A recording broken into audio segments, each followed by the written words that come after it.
देवी, खरंच सांगते, तुम्ही अत्यंत सुंदर दिसता आहात. माझं असं सतत कौतुक करून तुझं तोंड नाही दुखत का ग माधवी? मला खरंच याचं आश्चर्य वाटतं. तुम्ही काहीही म्हणा देवी, पण मी खोटं बोलत नाहीये. आणि मी काय उगाच कौतुक करते आहे का? तुम्ही तुमचे दायित्व कितीही झालं तरी विसरत नाही. जेजुरीतल्या प्रजेचा अक्षरशः मुलांप्रमाणे सांभाळ केला आहे.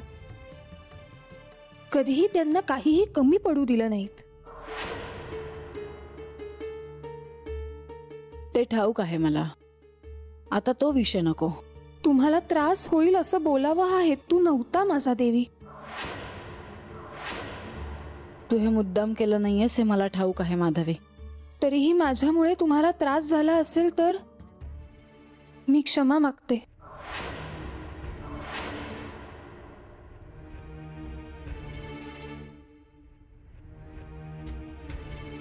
माधवी, बोला देवी.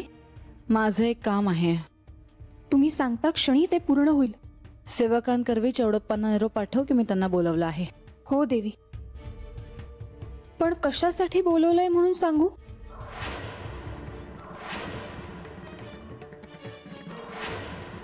हे चौडप्पाही विचारणार नाही आणि सेवकही विचारणार नाही. तू केवळ त्यांना निरोप देण्याचं काम कर. हो देवी.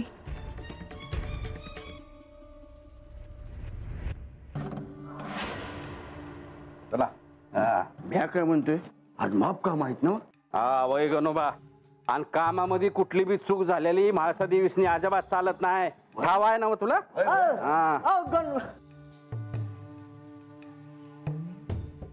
अरे राघोबा, अरे पार दम लागलाय की तुला? व्हय की, पण म्या असं विचारतोय की एवढं जमायचं कारणच काय? सांगतो की. अहो कारण हे हाय का खाली तथा वाड्यावर समधी जण जमलेला आहे. ती समधी जण? व्हय. अरे राघोबा, जरा दम खावायस. अरे काय बोलतोय तू? अरे धड नीट सांग जरा. अहो तेच सांगाय आलोय बघा. अहो खाली तथा वाड्यावर देव आलेला आहे. ती म्हणून समधी लोक त्यासनी भेटाया जमलंय. ती कसा पाय? अहो खाली देव आहे ती म्हणून समधे जण त्यासनी आपलं म्हणणं सांगाय आलेले आहेत. अरे पण कुणासनी काय न्याय व्हावा असेल तर त्यासनी गडावर यावं लागतं या. होय हो, पण आता देव खाली आहे ती म्हणल्यावर समधी लोक ततच जमलीत आणि तिथं काय त्यांना काय होवं नग ते सांगताय ती. असं आहे वय? अरे असं असेल तर आपल्यासनी बी खाली जाया हवं. पर देवी आणि त्यासनी कळलं तर? हा आता देवीसनी कळलं तर रागवत्याल खरं. अरे पर आपल्याला न्याय निवडायच्या वेळेला खाली असायला हवं. मला तर लय भ्या वाटतंय. अरे गणोबा, अरे भीतोयस कशा पायी? चला चला निघूया. हा येळ होतोय आपल्याला. चला. हा ही वार्ता तर देवींना द्यावीच लागणार. अत्यंत महत्वाची वार्ता आहे ही. देवी, देवी. माधवी, तू तू इथे काय करतेस? देवी, एक महत्वाची वार्ता सांगायला आले आहे.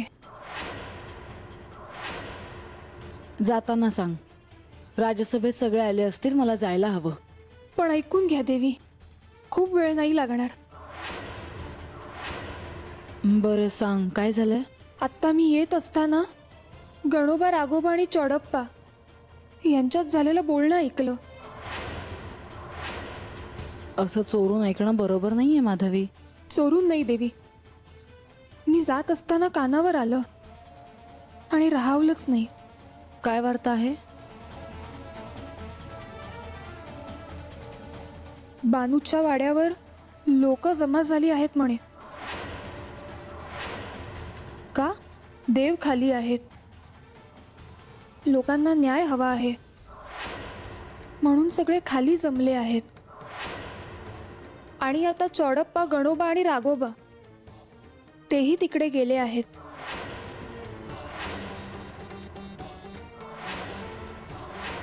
आजपर्यंत गडावर राजसभेत न्यायदान झाले आहे आणि आज पहिल्यांदाच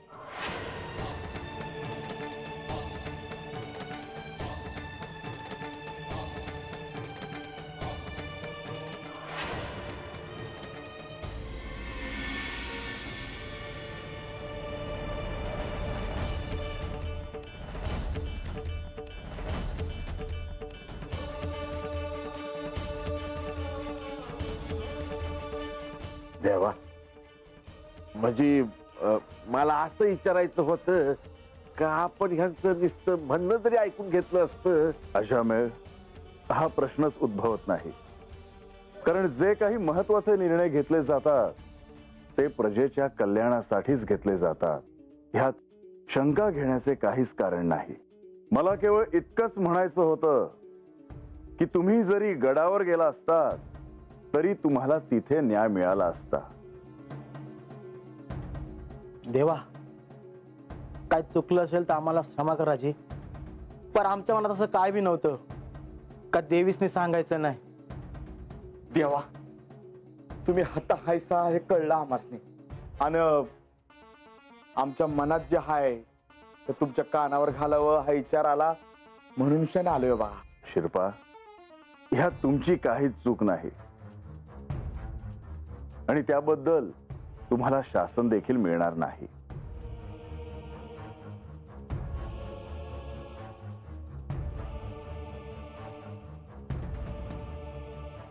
देवा, गडावर कळालं की हात समधी जण जमली हाय ती दाद मागाया, म्हणून लगुलग आलो बघा. वैजी, गडावर असलो की काय होतं ते ठावं असतं, आणि हात देव निर्णय देणार म्हणल्यावर आपल्याला ठाव असायला हवं, म्हणूनच आलोय बघा. चोडोपा, तुम्ही आलात हे उत्तम झालं. आता या इथे जे निर्णय घेतले जातील ते तुम्ही मंत्रिमंडळामध्ये सांगा. वैजी, आता मला माझ्या प्रजेला विचारायचे आहे की त्यांच्या मनात काय आहे.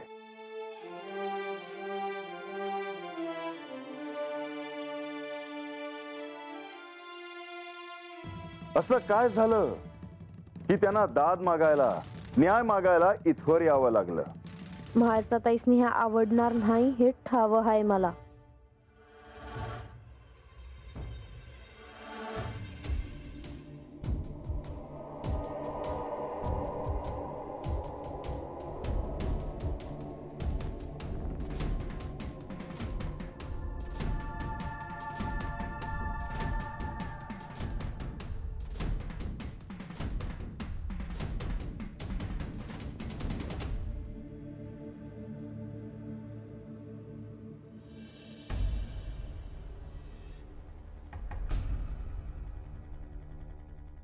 देवी, आपण क्रोधात दिसत आहात. हे श्री विष्णू, काय घडत आहे हे तुम्हाला ठाऊक आहेच, आणि असं असताना मी केवळ शांत बसू शकत नाही. मला वाटलं तुम्ही देखील गेला असाल. नाही देवी, मी गेलो नाही. खाली वाड्यावर लोक अशा पद्धतीने जातील असं मला वाटलं नव्हतं. इथे गडावर राजसभेच्या कामकाजासाठी प्रत्यक्ष तुम्ही असताना लोकांनी असं खाली जाणं मला पटलेलं नाही. आता तरी तुम्हाला पटलं असेल ना की हे माझ्या विरुद्ध कारस्थान आहे म्हणून. देवी, परंतु श्री खंडेराय असं कधीच करणार नाहीत. हो, पण त्यांना हे सारं मान्य असणार, आणि यामागे कोण आहे हे मी तुम्हाला वेगळं सांगण्याची आवश्यकता नाही. तिने त्यांना फसवून त्यांच्याकडून वचन मागितले, त्यांना तिथे राहण्यासाठी भाग पाडले, षडयंत्र रचले आहे तिने. यानंतर तिचा डोळा सिंहासनावर असणार हे मला ठाऊक होतं प्रधानजी. तिला गडावर येऊन सिंहासन प्राप्त करता येणार नाही, म्हणून वाड्यावर सगळ्या लोकांना बोलवायचं आणि समांतर सत्ता स्थापन करायची, हे तिचं कारस्थान आहे. देवी, आपण असा निर्णय लगेच घेऊ नये असं मला वाटतं. म्हणजे मी जे म्हणते आहे त्याला तुम्ही सहमत नाही आहात प्रधानजी? देवी, लोक गडाखाली न्यायदानासाठी का जात आहेत हे जाणून घेणं महत्वाचं आहे. श्री खंडेराय तिथे आहेत म्हणून लोक तिथे गेले असणार. त्यांचं श्री खंडेरायांशी वेगळं नातं आहे. ते त्यांच्यात राहतात, मिळून मिसळून वागतात, ते त्यांचेच होऊन राहतात. लोकांचं त्यांच्या बरोबर प्रेमाचं नातं आहे. देवी, म्हणजे मी इतके वर्ष राज्यकारभार केला तो व्यर्थ आहे असं मला म्हणायचं नव्हतं. देवी, तुम्ही देखील त्यांच्यावर प्रेम केलं आहे. अत्यंत समर्थपणे तुम्ही राज्यकारभार सांभाळला आहे. परंतु श्री खंडेरायांचं त्यांच्याबरोबर असलेलं नातं निराळं आहे. पण एक मुद्दा मात्र राहतोच. त्यांनी राजसभा सोडून न्यायदान करायला नको होते. तो माझ्या सवतीचा वाडा आहे. लोक त्याचा चुकीचा अर्थ काढतील. देवी, आजची ही घटना सोडल्यास यानंतर श्री खंडेराय असं काही होऊ देतील असं मला वाटत नाही. मला नाही तसं वाटत. येते मी.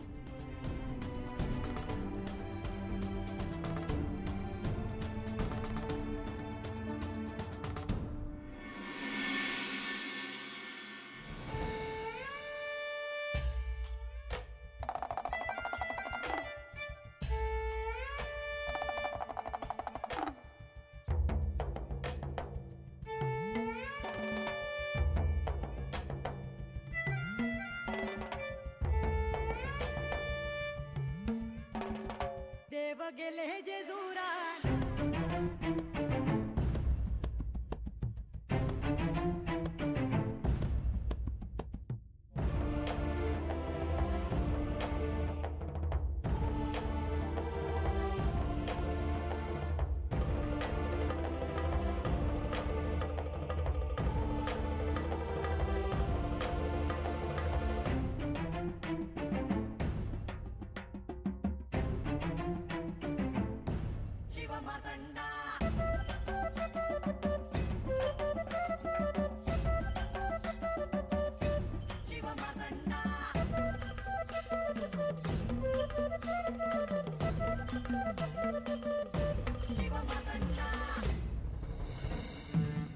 मी आता माझ्या ह्या प्रजेचे म्हणणे ऐकून घेतले आहे. चोडप्पा, तुम्ही देखील त्याची नोंद करून घेतली आहे. तेव्हा त्या गडावर गेल्यावर ते मंत्रिमंडळात तुम्ही सांगा. व्हायची. आणि त्यानुसार प्रजेच्या कल्याणासाठी पाण्याचे नियोजन करा. त्यासाठी त्यांना त्याचे महत्त्व पटवून सांगा. शेतीसाठी ज्या योजना आहेत त्यांच्यावर भर द्या. वय देवा. माझ्या प्रजेला कोणत्याही समस्यांना सामोरे जावे लागू नये यासाठी आपण प्रयत्न करणे अनिवार्य आहे. इथे जे काही निर्णय घेतले गेले आहेत त्याची अंमलबजावणी करावी. वय. सदानंदाचा एकट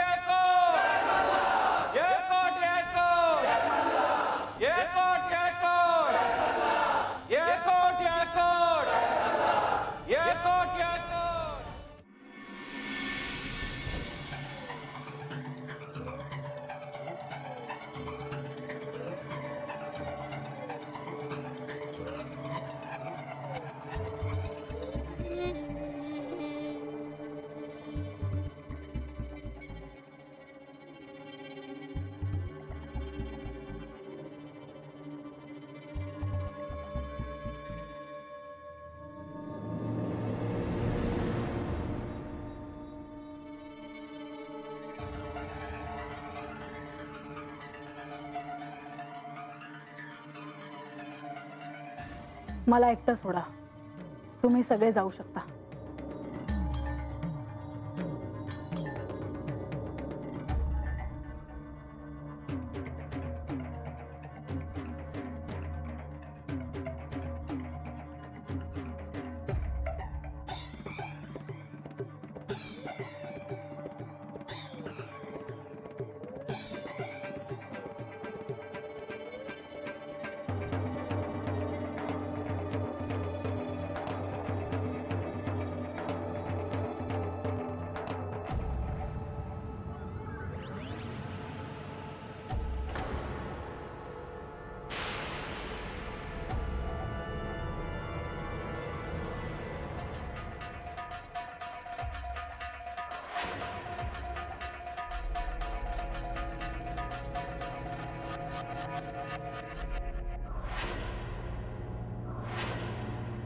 देवी,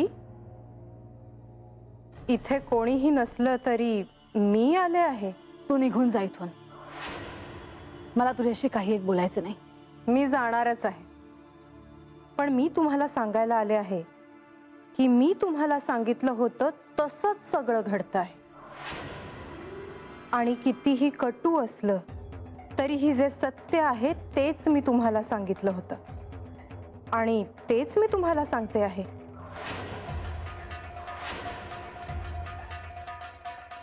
उगाच खोटी आशा कशाला ठेवायची ना.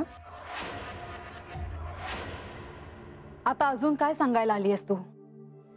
आता अजून काय अशुभ घडायचं शिल्लक आहे? अहो, असं काय करता आहात? ही तर सुरुवात आहे. आता सगळे तुम्हाला सोडून बानूकडे गेले आहेत, अगदी न्यायदानासाठी सुद्धा. लोक तिच्याकडे नाही, देवांकडे गेले आहेत. लोक काय म्हणतायत हे मी तुम्हाला सांगितलं. लोकांनी जो समज करून घेतला आहे तो खोटा करून दाखवेन मी. कधी?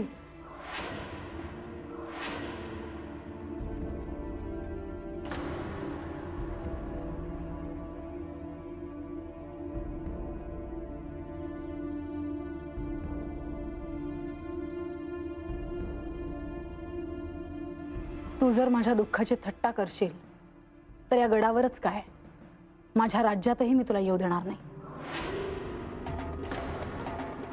देवी, शांत व्हा तुम्ही. माझ्या म्हणण्याचा अर्थच तुम्ही समजून घेत नाही आहात. पण मी तुम्हाला पूर्व सूचना द्यायला आले आहे. माझ्या दृष्टीला जे दिसतं आहे त्याविषयी तू मला अजून वेगळं काय सांगणार आहेस? मी तुम्हाला जे सांगेन त्याचा विचारही करू शकणार नाही तुम्ही. एक ध्यानात ठेव, मी देवांना गडावर घेऊन येईन आणि ही काळ्या दगडावरची रेघ आहे. पण बानूच्या वाड्यात अशाच राजसभा घडल्या तर तुमच्या या सिंहासनाला काय अर्थ उरणार आहे? अलक्ष्मी, अलक्ष्मी, अलक्ष्मी. मला ठाऊक आहे की मी हे सांगितलेलं तुम्हाला आवडत नाही, पण आता घडण्यासाठी असं काय उरलंय? आता लोक त्या बानूच्या वाड्यावर जायला लागले आहेत. आता राज्यकारभार देखील तिथूनच चालणार. मी असं होऊ देणार नाही. त्यांनी मला वचन दिलं आहे की सिंहासनाचे अधिकार माझ्याकडे आहेत, त्याच्यामध्ये कोणीही येणार नाही. अगदी योग्य आहे. पण बानूच्या वाड्यावर एक प्रतिसिंहासन तयार झालं आहे आणि सिंहासन म्हणजे शेवटी काय असतं? सत्ता, अधिकार. आणि तो तुमच्या हातून जातो आहे देवी. ते इतकं सोपं नाही. काय करणार आहात तुम्ही? माझ्या अधिकारांमध्ये हस्तक्षेप करणं हा अपराध ठरेल आणि बानूने जर ते थांबवलं नाही तर मला तिला शासन करावं लागेल आणि तेव्हा मी माझा अधिकार आणि माझी सत्ता दाखवून देईन. अगदी योग्य बोलता आहात तुम्ही.